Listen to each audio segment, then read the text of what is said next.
ایک دلچسپ کہانی، زیکو کے سوال۔ کہانی شروع کرنے سے پہلے ہمارے چینل کو سبسکرائب کر دیں اور کہانی پسند آئے تو لائک اور شیئر بھی کر دینا۔ آئے کہانی شروع کرتے ہیں۔ زیکو اونٹنے کا ایک پیارا اور ننھا بچہ تھا۔ وہ ابھی بہت چھوٹا تھا، لیکن اس کے چھوٹے سے دماغ میں کئی بڑے سوال آتے تھے۔ وہ زیادہ سے زیادہ جاننا چاہتا تھا، اس لیے وہ ہر کسی سے سوال کرتا تھا۔ کبھی چچا ہاتھی سے پوچھتا، آپ کے کان اتنے بڑے کیوں ہیں؟ کبھی شتر مرغ سے سوال کرتا، آپ کی گردن اتنی لمبی کیوں ہے؟ چیتے سے پوچھتا، آپ کے دانت اتنے نوکیلے کیوں ہیں؟ اور کبھی کچرے سے پوچھتا، آپ کی عمر کتنی ہے؟ ایک دن وہ کسی گہری سوچ میں تھا۔ اس کی ممی اس کو بغور دیکھ رہی تھی، اس لیے انہوں نے اس سے پوچھا، کیا بات ہے، کیا سوچ رہے ہو؟ لیکن زیکو چپ رہا۔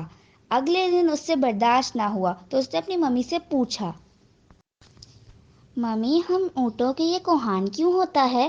ممی مسکرائیں اور کہا، بیٹا کوہان اونٹوں کو صحرائی حالات کا مقابلہ کرنے اور بنا پانی اور خوراک کے زندہ رہنے کی مدد کرتا ہے۔ اچھا ممی، تو اونٹوں کی اتنی لمبی ٹانگیں کیوں ہوتی ہیں؟ ہماری لمبی ٹانگیں صحرا میں آسانی سے سفر کرنے اور گرم ریت سے بچنے میں مدد دیتی ہیں۔ تو ممی پھر ہماری پلکیں اتنی لمبی کیوں ہوتی ہیں؟ یہ اکثر میری آنکھوں میں چلی جاتی ہیں اور مجھے صحیح دکھائی نہیں دیتا۔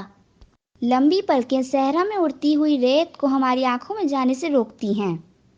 اب سمجھ آیا آپ کو زیکو؟ جی مما۔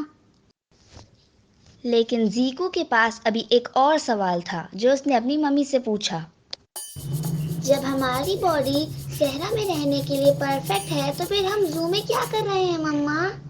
اس بار ممی خاموش رہی کیونکہ ان کے پاس کوئی جواب نہ تھا۔ ایک ٹھنڈی سانس لے کر وہ خود کو اور زیکو کو صحرا میں موجود ہونے کا تصور کرنے لگی۔